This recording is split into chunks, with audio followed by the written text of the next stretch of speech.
not winning 90% of your new business because you have some sort of incredible value. I'm going to take a bit of a different angle. We got a budget this big. I'm going to give it to you because you have a really killer plan. You give a Red Bull to a turtle, what do you expect? I think that's a dead turtle.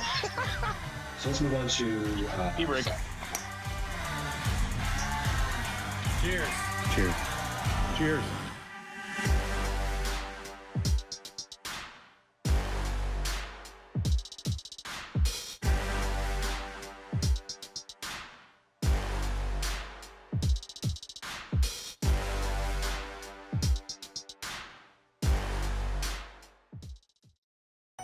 Does your current premium finance company lock you into long-term agreements?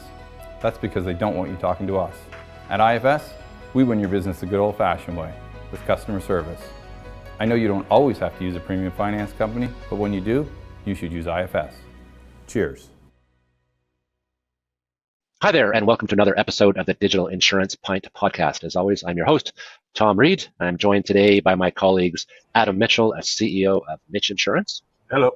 Steve Earle, CEO of Jeep Insurance. Okay, welcome to the episode of The Deer Hunter. You got to record this because he's about to walk outside and get his laptop rained on. There you go. No, I'm in the truck. See, there it is. Can you see it? Is it? Are you hunting? Is Steve hunting? Yeah. He is. Hi, Steve. I'll write it in. As well as Jeff Roy, CEO of Excalibur Insurance. Welcome to the show, Pinters.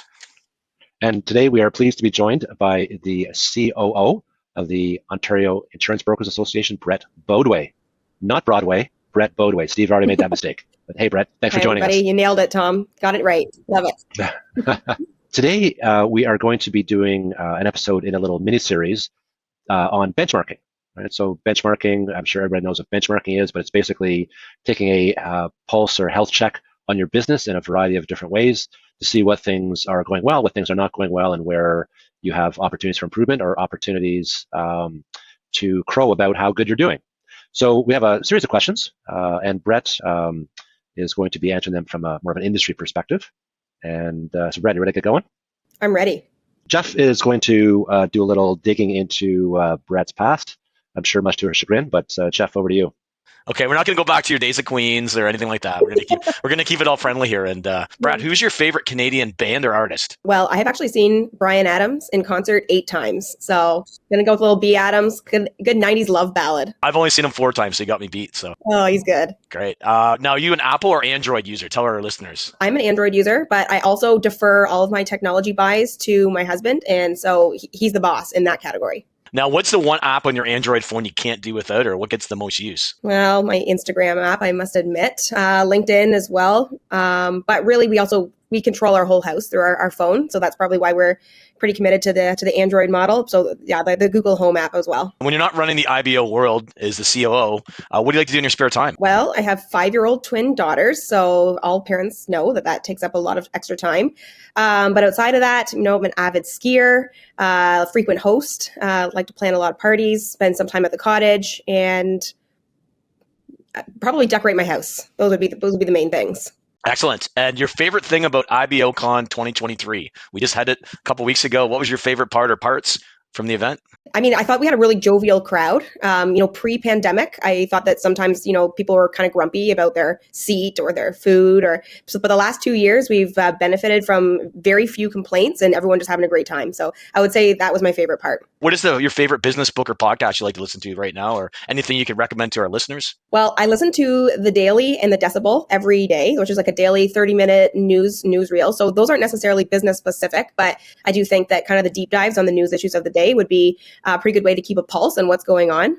My favorite business book, How to Win Friends and Influence People. It's an oldie but a goodie, but I think about that book on a weekly basis. Nice. Dale Carnegie never goes out of style. And just like metrics, the metrics that make you go, never go out of style. So not knowing, I'm going to pass her back over to you, Tom. Alrighty. Thanks for that, Jeff. And so, Brett, we're going to get into some of our, let's call them high-level questions to start off with around different kind of metrics. So we're going to look at 5 different areas: sales, efficiency, consumer sentiment or customer sentiment, teammate sentiment, so your colleagues, and carrier sentiment or carrier relationship. So thinking of those 5 categories, or 5 sets of, or 5 categories, let's call them 5 categories, what do you think are the metrics that are best for each of those? And and I don't need a whole laundry list, but if you had to pick, what the most relevant or useful metrics were in each of those areas, what would they be? So starting with sales, what's your take on that?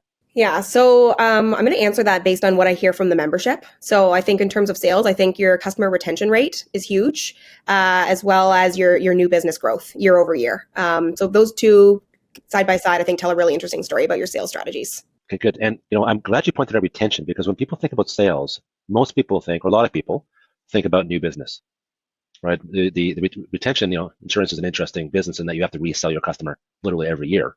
So that retention rate is incredibly powerful from an overall growth perspective. So I'm glad you picked up on that one. Yeah, and I mean, I don't need to tell you all, like your brokers, that the business behind the costs of acquiring a new customer and then the how long it takes before they turn profitable, or that retention rate is pretty important to your overall economic model. I mean, I'm always hearing sort of 5-to-1 ratio of cost between new business versus renewals, or 7-to-1 in some cases.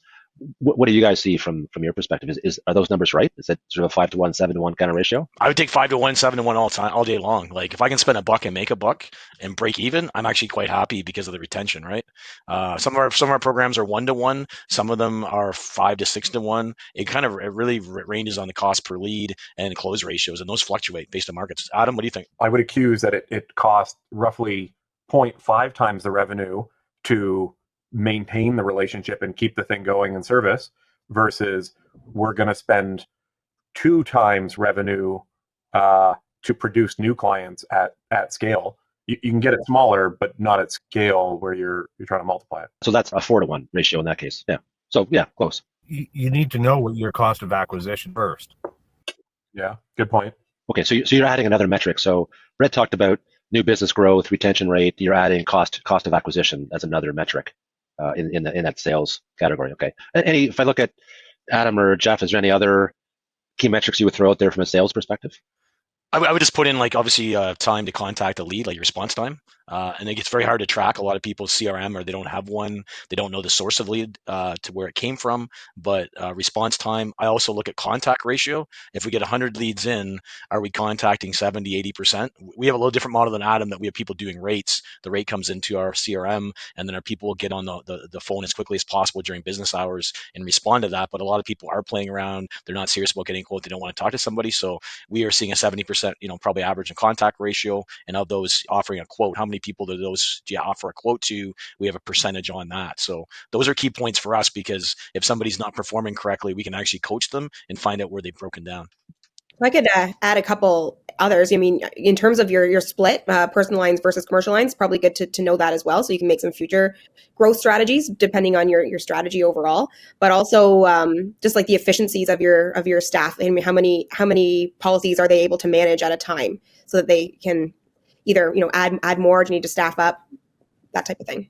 Yeah, this is like right into something that I will wax poetic on. I quite like this topic, so I'll ramble for a second. I agree with 100% of what Jeff said, and so I'd pile on. Speed to contact is incredibly important and will affect downstream metrics of your acquisition costs and conversion. We track the number of contacts that are going out to each client and trying to make sure that we're consistently rolling out a designated contact strategy. We track the percentage of revenue as a cost. So your cost to get a client is going to be a multiple or a division of your closing rate times your lead cost.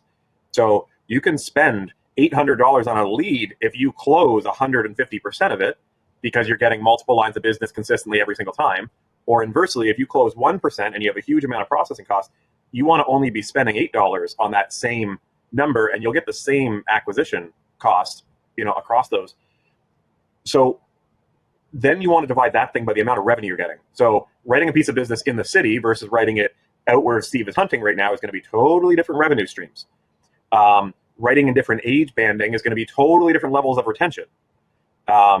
Different lines of business, is it commercial or not? You can go on and on and on, but my strongest thing is if you don't measure any of these, there's very little chance you're going to improve on it. The improvement will come after you start measuring it and tracking and watching it. And then one other thing that doesn't land exactly on these data points, but it comes back to the opening one, is the acquisition cost increases exponentially.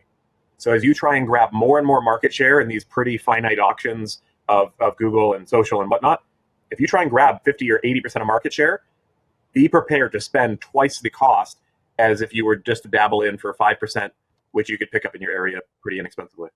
Adam bring up some great points there. One other thing too is how many policies you're writing per client for new business, and this goes along with what Brett said about retention. There's the State Farm study from the 80s that probably hasn't changed much. If you have one policy, your retention 65%, two policies, you're in the mid 80s, three policies, you're into the 90s. So it's important to make sure you're not I call it a one-hit wonder. Yep. Cross-sell rate, referral rate, they're all really important in there. And the benchmarking too, one of the ones we're starting to talk with our markets about is don't benchmark all brokers as if all of their books look identical.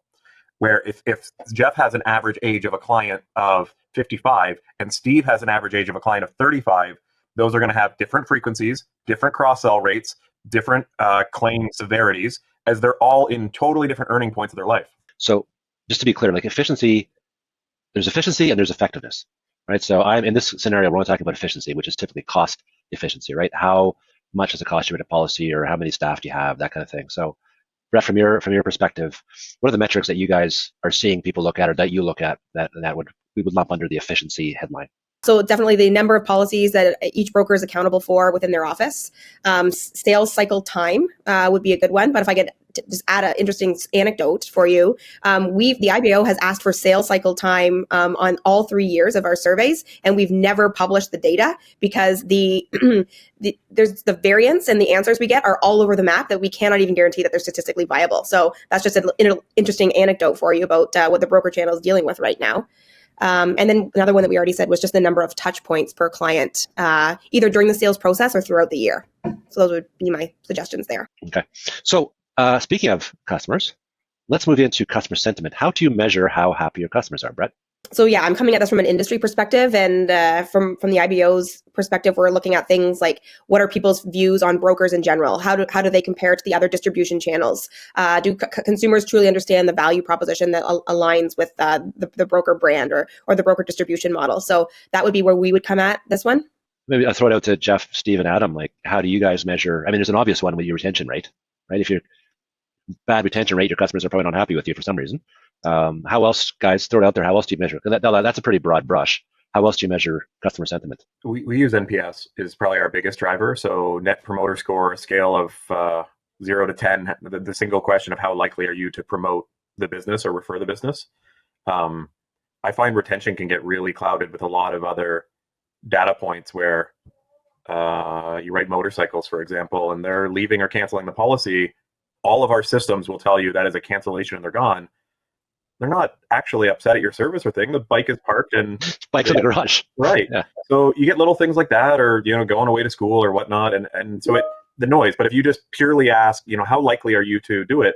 NPS is a widely documented, very standardized single question. So you can then benchmark yourself against Disney and Apple, and the insurance industry actually is 36. So an industry average, we were just researching this, is an NPS on a -100 +100 scale. They rate a 36.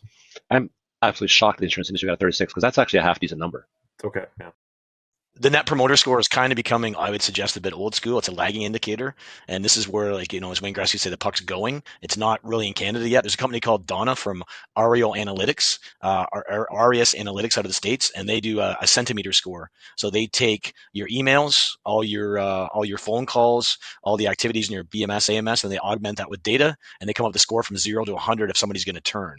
And they can actually tell and indicate based on, say if you have a 78, the person's maybe in great shape, you don't need to do anything. But if you have a 35, you need to start taking actions to be able to do that, and they'll make some suggestions on it. I haven't seen a lot of software out there doing that, but using AI to predict turn, that's kind of where things are going, and hopefully some stuff comes into Canada. NPS is great. It's the best that we have right now, but I see AI coming in to really take it to the next level. Let's move on. Moving on from clients to colleagues. So, Brett, what have you seen people do in terms of measuring the health of their own people? Yeah, this is my favorite category of all the categories you sent me, Tom. I think it's the most important one, like the culture of the company. I would think the main one would be how likely are you to refer somebody else to want to work there. But then I think you could also probably look at in terms of benchmarking, what your structure is like. Do you have a hybrid work policy? Do you have a work from home policy? And then at an industry level, which is something that the IBO would look at, would be how likely would you be to recommend this profession to somebody else? Encourage other people to want to be brokers. So that's what I would be thinking about there. Oh, that's a very interesting one. So what scores you get when you ask the question, how likely are you to recommend the profession? Well, I think that the broker channel has been great ambassadors, specifically when we go out and do our recruitment efforts. So there's no shortage of people willing to put up their hand and say, I'm willing to be a mentor, or I'm willing to go speak to the college students, or host a high school conversation. So my answer to that is anecdotal, but I think the broker channel in general has been great about bringing aboard other people. And I think that the number of college students that choose to be brokers upon graduation, which is currently hovering around 60 or 70%, is a result of the ambassadorship that's coming from the broker channel itself. Oh, and the broker side is so much cooler than the carrier side. So yeah, we're telling our story well to that audience anyways. Jeff and Adam, have you guys any other metrics that you look at? For our teams, we use ENPS. We have 2 surveys that go to the teams. ENPS is a standard one that came out of Bamboo for our, I think it's just employee net promoter score on how likely are you to promote us as a employer. Right. And that actually is nice because it divides into each of the managers' departments, so you can see how the leader is being rated. And the one other we do once a year, we recertify under the Great Place to Work banner, and they do an independent, pretty long survey actually to the entire company around a pretty comprehensive look of comp, benefits, environment, culture, etc. I think those are great, and I think we've got an informal one that we do too. Is what do you like most about working here? What do you like least? If you had a magic wand, what would you change? It can be here in the industry, and then we have the net promoter score in there, and then we do it anonymously. When we do that, there's ones where you can do it and see it. There's anonymous ones. It's good to get the anonymous feedback, and then that gives us a lot of ideas to help the management team work on things that we need to work on. Right, a lot of things we've learned over the years that we needed to engage the staff more in the technology deployment and get them involved in the buying process. For example, where in the past we wouldn't get them as involved in the entry level, we realized that was a big deal, right? So just a lot of little things you pick up from these surveys. So awesome. Okay, let's move on to carriers. So how does one measure the relationship with one's carriers? Well, I'll tell you what questions the members want to know. They're interested in knowing what the ratio is between how big the brokerage is versus how many carriers they have in their office. They're interested in knowing how many MGAs the average broker is working with on a frequent basis. And the other data point is what percentage of gross written premium is going to your top 3 carriers in your office. So those are the metrics that we track. Jeff, Adam, how do you know whether your markets are happy with you or unhappy with you, and how do you know you're happy or unhappy with them? Yeah, I wish I had better science around this one. I don't. We've been surveying the team around their satisfaction, which we're finding is basically a reflection of the responsiveness of the underwriter on the teams, and flexibility and service levels. There's a competitiveness for sure on how much can you rely on them to be writing business and competing and winning in this particular market. We go through cycles of some markets winning a lot, and others are now on a 4-year cycle of being off the playing field and on the bench. And then the customer ones that a couple of companies do well that I love that we could do better is surveying the claim service at time of claim. The downside of that is there's only a 5 to 10% frequency of those claims. It would take a long time to cycle through the book, and some of your best clients would never get to weigh in.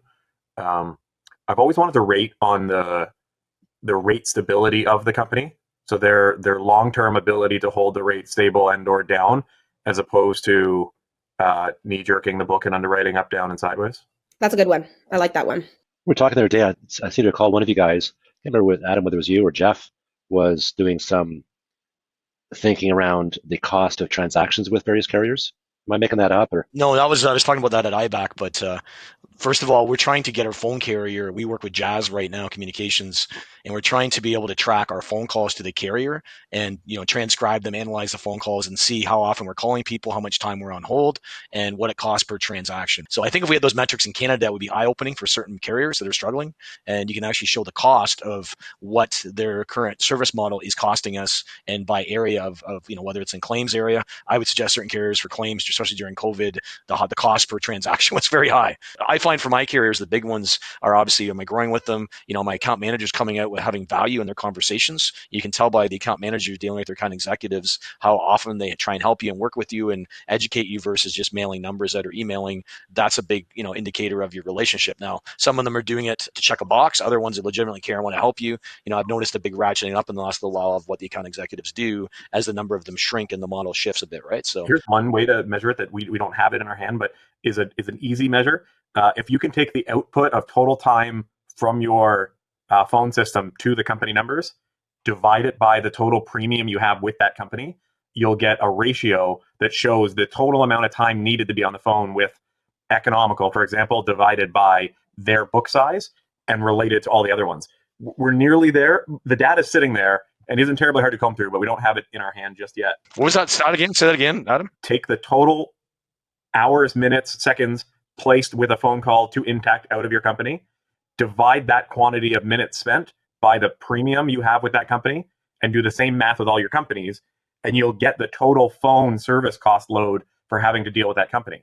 So the company that makes your team wait on hold for 2 hours per thing and phone call about every single thing will have a much worse ratio than the company that's got slick processing, no hold times, lots of allowances, and you can start having intelligent conversations with the markets around neither of us want to be spending this much time on the phone. How do we solve this? So we talked about a bunch of different metrics. Not going to go through them again, but generally speaking, what is the best way to measure those metrics, right? We see some of those metrics come from different sources. Are there tools available in the BMS or other systems? And Brett, maybe we'll get you to start. Like what have you seen out there in the industry that allows a broker to track and sort of consolidate all the metrics, all or some of the metrics we've been talking about? Well, at the industry level, I think actually there's a lack of industry benchmarks, especially within broker channels specifically, which is why IBAO views that as an opportunity to give our members the data they need.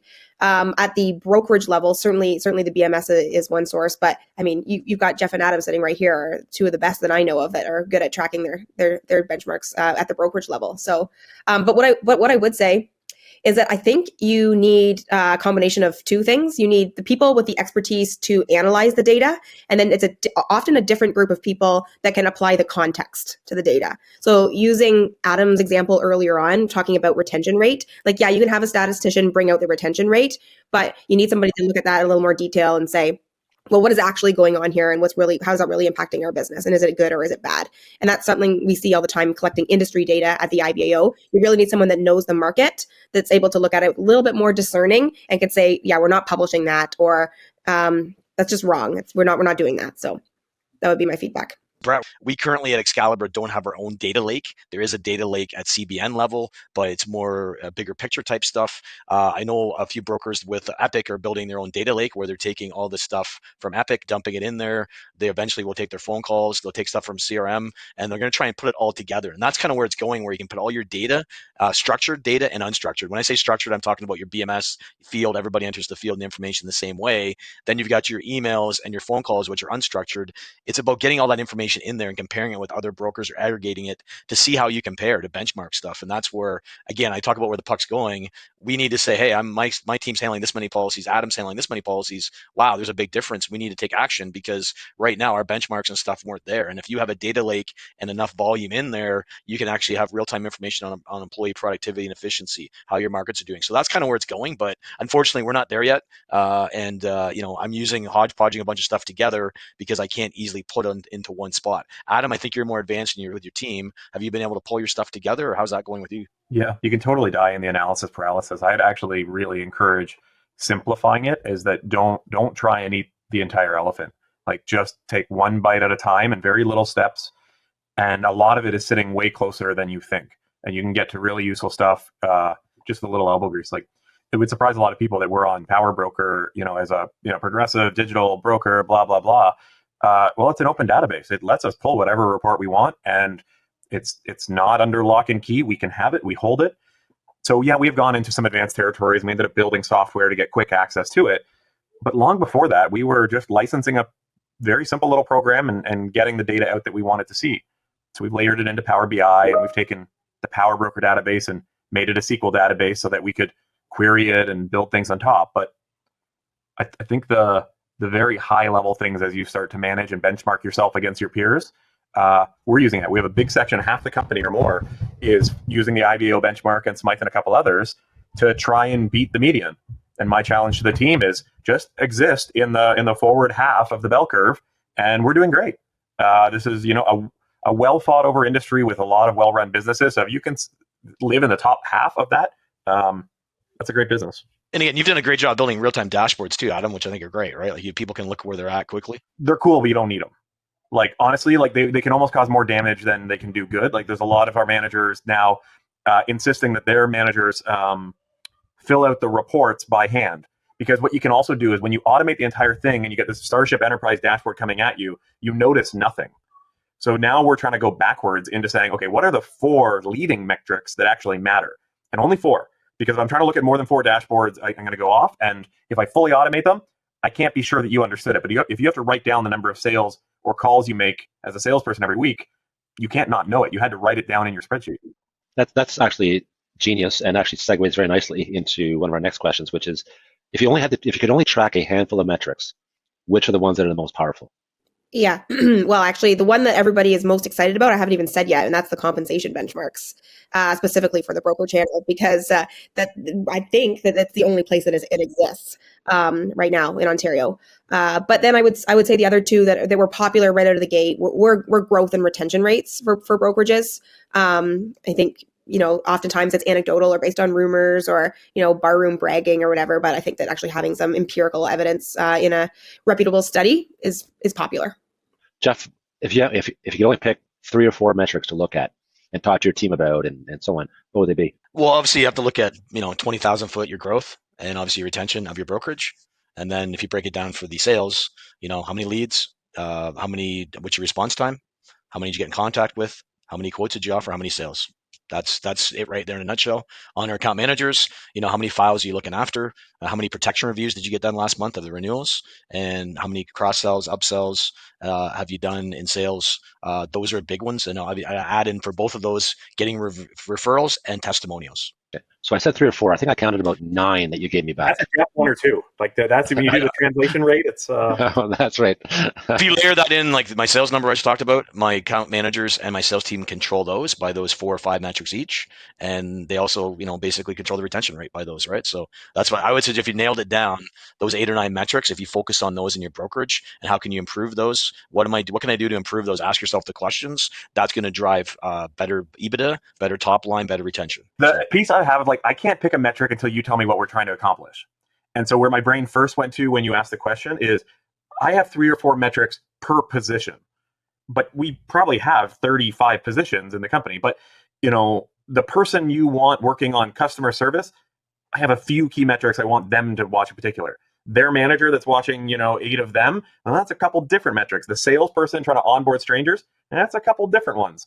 Let me rephrase the question. So when you come in the morning, when you walk in the office or into your basement or whenever you turn, what's the first set of numbers you look at? There's 2. So one I look at the SEM Rush dashboard to see how we're progressing on SEO and SEM against competitors and things. The other one I'm pulling up. I get a daily report to our whole leadership team on 1, 2, 3, 4, 5 metrics. So I didn't get quite to 3, but those ones that come in the morning chat group for teams is the total rolling GWP on a line graph, how it's trending, binders in place that date. So that's the top of funnel waiting to download. I do a GWP plus binders combination. So you can see if the combination of things waiting to download by things in force is going up or down. And then revenue, the same trend line. So there's 4 trend lines, which way are the lines moving to jump in. And there's a retention split on that. So I would say you're very sales oriented, obviously, because a lot of those things are sales numbers, and even the SEM Rush information is a precursor to sales, right? If you're trending upwards on SEM Rush, you're likely to get more sales. If you're trending downwards, you're going to get less sales, most likely, right? So it's a very sales heavy thing, which that's great. It's a sales organization. If you're not looking at sales metrics, you're not a sales organization. No, for 10 years in a row, we've averaged 30% annual growth. Right. And it's because it is like a very forward push towards that growth. Inherently, the leaky bucket needs to have a decent retention underneath to do it. But yeah, we're more growth oriented than the average bear.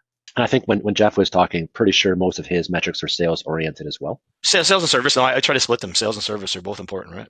Yeah. Okay. So I'll throw a question out to the group here. So a couple of things we want to look at is we've been talking just about the metrics themselves, but what about we think that scale might have an impact on those metrics. So are you more efficient when you have more scale? Are you able to make more investments and drive more new business if you have scale?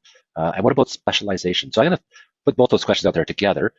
In your opinion, thinking of the metrics that we've looked at, right? PIF per person, new business rates, growth, all that stuff.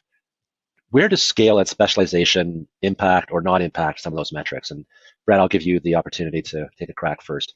Okay, so how I would answer that question from the IBAO is that I think industry level data is a perfect complement to brokerage data. So I think, so we go back to Adam's example of how he would love to assess companies by using the amount of time you spend on the phone divided by the premium that's brought in as a result. I think that if you had that benchmark at an industry level as well as your own brokerage, it can answer some questions about maybe your own efficiencies in your office, but I also think it makes a more compelling conversation with the market that, this is what you're seeing, not just within your own brokerage, but, as at an industry level. You can do that with retention rates. Adam, you also talked about making sure that you were in the top performing half of where you are against the industry. So, so my answer to that is, in terms of scale, is having industry level data is a great complementary tool to any type of data you're collecting within your own brokerage operations. And then part two, specialization, that goes back to some earlier comments about applying context and how I think that as an insurance industry and a broker channel specifically, there is not enough data, especially industry level data, because, net promoter score, Adam, I keep quoting you, you said 36. I mean, is that all of the industry or is that broker specific? So I think like anything you can do to get specialization, both in terms of geography and in terms of distribution model, and you can probably break that down even more, is only going to help you. And it's really, the more refined your data, the more accurate data, the better your planning and your strategizing becomes. I think it's a totally untapped area too. Like, it's an area that needs development and it's ripe for development, because all of our businesses are just stacked with data and structured data, and our industry is basically data. So the fact that we're not great at this is like a bit of a flag of it's an area we need to develop. It is a bit shocking when you think about the fact that the insurance business at the end of the day is simply numbers. There is, yeah, you used to pass paper back and forth. Now you don't even pass paper back and forth, right? It's literally just numbers. But so let me turn this question around a little bit, and I'll focus on Jeff and Adam. So if I think about, I'll pick on Hub, right? So Hub has scale, huge scale, and we'll pick I can't think of any names, but a broker who specializes in recreational vehicles, for sake of argument, or recreation in general, motorcycles, RVs, ATVs, jet skis, whatever. He insures all the fun stuff, right? So if you were to think of your numbers, your metrics from a sales perspective, your close rates, your cycle times, all that kind of stuff, do you think your numbers are better or worse than Hub's, or better or worse than Mr. Jet Ski insurance brokerage? So I would quickly guess, an educated guess, that the margin on Hub is significantly better than ours. And I would accuse of the gross margin particularly, they're making more per risk than anybody else on this call. They have scale, they have efficiency, they can ask the markets and command that sort of revenue, and they often get it. On the flip side of jetski.com insurance broker, I would expect their closing ratio and efficiency to be significantly better, because they probably developed exactly the product for exactly the client, and they have the niche. They get to say no to everything else. So they develop the thing that probably gets a yes conversion a lot and is purpose built to the conversation. I'm making assumptions they've done a good job with product. The flip side on the servicing of it, there's only one manual to memorize. So I think that only particularly works in the argument of jet skis, where you could cover the entire market with one piece. The opposing side to that, you have something like Square One, which has now come out with an e-commerce model they've had it long for houses. They've now brought out the auto. There's one singular company and one singular rate book competing for the auto product. I would expect their closing rate to be quite low, because there's so many variables and so much competition inside auto insurance brokering in Ontario that they're not going to win a lot of risks, because they're not going to be well priced compared to all of the others. But their service operating model should be extremely efficient and extremely inexpensive, as they only have one set of rules to follow. There's no looking up in the manuals and all the tech and the learning different portals and waiting on hold. you have the autonomy, you have the binding authority, you can make something happen. Okay, so let's talk lagging versus leading metrics. And I think maybe I'll start with Jeff here. So Jeff, what are some of the key leading metrics that you guys use in your business? Well, I think one of the things, if you look at Google search, like how much volume, like for us, is the web traffic going down overall for certain class of businesses? Is it down, right? Like, we may see our traffic go down, but the whole industry's down because of something that's happened in the environment, right? So that's something we look at. We look at obviously our domain rank, our page rank, and our Ahrefs rank. Are we getting better? Or do we rank a millionth in the world on our website? Is our domain a 40 or 45? Adam mentioned it earlier, but we're in an arms race war that if we don't rank, our traffic's going to go down. And and our traffic goes down, we're not going to get as many quotes. I will also look at how many people per 100 are we converting on our website. We convert about 15 to 18 people per 100 visits on our website. Is that dropping? Is it going down? And the last thing is kind of quality of the business. What stuff's coming in? It's a bit of a lagging, but are we getting good clients coming in or are we not? Because if we start writing a bunch of bad clients, it could have an effect downstream on loss ratios. Now that said, companies should price their product correctly. So we should be adequate price rating with all the stuff going on with all the regulators and everything else. Everybody should be getting proper rates. So we should be okay with that. But those are things that I look at from a more digital standpoint. I think some of the other service one, I think Jeff's right on the leading leads opportunity. Some of the other ones we look at on the sales team might be leads taken per salesperson or leads contacted or number of times contacted and contact attempts.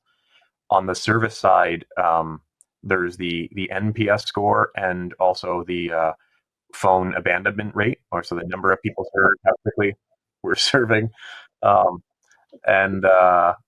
If you're missing a ton of phone calls, then inevitably it's going to show up in your NPS, and then it's going to show up in your retention or cancellation numbers, which then hits the P&L.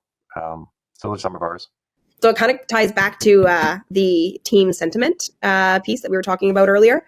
And I think, I'm personally very concerned about filling the amount of vacancies in the broker channel, and also making sure that people are trained specialists to be able to fulfill that value proposition that we say that we do as brokers relative to our other competing options. So I think, a metric that an association or an industry could provide is the amount of people getting licensed, the amount of people getting trained, and that age, so that you can properly prepare to fulfill the human capital components of the business. Excellent. That's a great metric, is the pipeline of people entering the industry. That's a great leading one, because that's going to lead to a really big problem if that thing starts drying up. Yeah. Okay, I got one last question for you guys. Very simple one.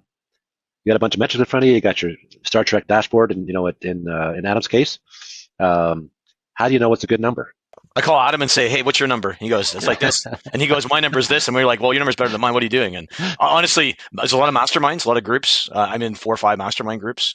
I get a lot of my information out of there because it's not readily available. And yeah, I care what the whole industry wants? No, I want to know the best of the best, the top 5%. What are they doing, and how can I get there? Like, just like Adam said, do you care what the average is, or do you care what the top 5% are? And also I will point out Truthful. They have the True Score. I'll just give shout out to them. They've got some metrics that you can compare yourself to see how you fit into the equation, more in a digital standpoint and a sales aptitude, but they do have some metrics. I think that's exactly why there's a need for industry benchmarks. And I can tell you, though, from when developing industry benchmarks, we're only in year 3 of it, and it's going to take time for it to be really strong, because we're going to need that scale. We're going to need that year-over-year comparison. I think our year 3 data is better than our year 1 data, because it does compound. You can start to spot more trends. You can start to be able to weed out the outliers, whereas we weren't able to do that in year 1, and we're going to be able to do that even better in year 10. So we're going to keep at it, keep enriching the pool of data available, hopefully get more and more people to participate. It's not going to be junk in, junk out. It's got to be quality. So I think that industry data point is important to build over time, so that you can compare at the brokerage level. My take on it is, individual brokers, you can look at your old numbers, right? But part of the problem is that it's just your numbers. And secondly, if you're anything like most brokers I know, is you're constantly changing what numbers you're looking at or how you're measuring them, or you found that, oh, this didn't work very well, there's a better way. So now you just blew your history, right? That what you compared against before is no good anymore because it's different, right? So being able to have something at an industry level that is there and tested and dependable, that's super powerful. What percentage, Brett, are people like participating? Well, so I've been at IBAO for 10 years now. And I would say one of the lessons I've learned over that period of time is that it really takes 3 years for brokers to catch on when new things are announced. So like something even as simple as a course, it almost takes 3 years for it to reach critical mass. It's very hard. So I would say the dashboard is the same thing. 3 years now all of a sudden everybody wants the data. And I really got to hold that line, or you got to pay to play. I'm not just going to give it to you. Brett, the pay to play, I don't want to skate past that one. Yeah. The cost of paying is simply participating. That's right. Right? Like if you will put your data in it and be a part of it, you too can participate in the benchmarking. Sorry to interrupt. I didn't want to miss that. So we hold that line pretty hard. So we have 130 brokerages that have submitted their data over the past 3 years. It's about 2,500 incumbents. So that's 2,500 individuals' data.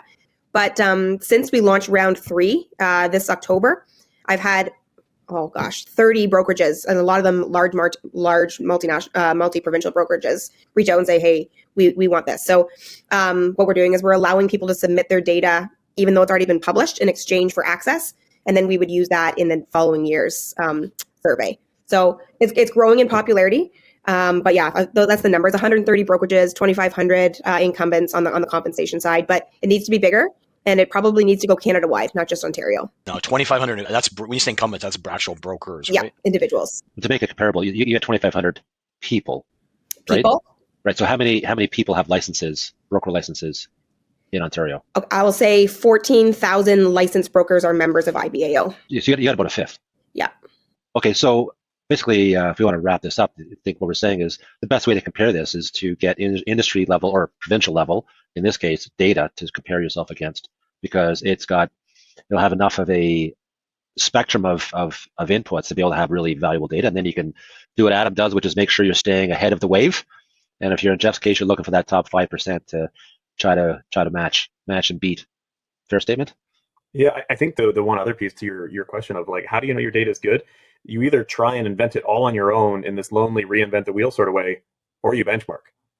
Now, that's kind of only two: school of hard knocks, and you're going to try and outsmart the entire field, or you collaborate a bit on this stuff that shouldn't actually be secret sauce. Yeah, and it comes back down to what business are you in? Are you in the business of selling insurance? Or are you in the business of analyzing data?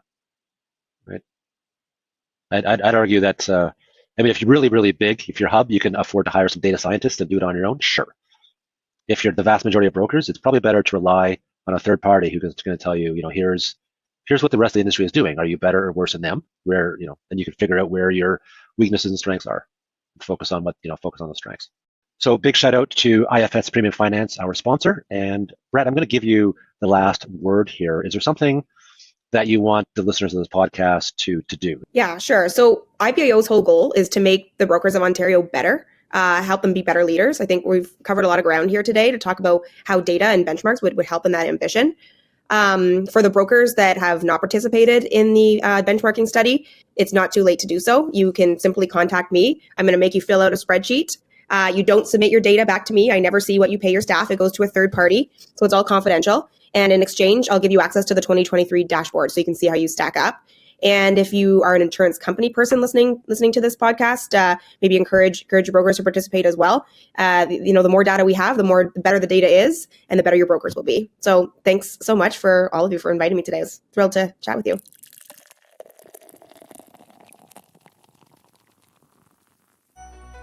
Is retention important to your brokerage? Of course it is. That's why at IFS, we have a cancellation prevention process. Want more details? Give us a call. I know you don't always use a premium finance company, but when you do, you should use IFS. Cheers.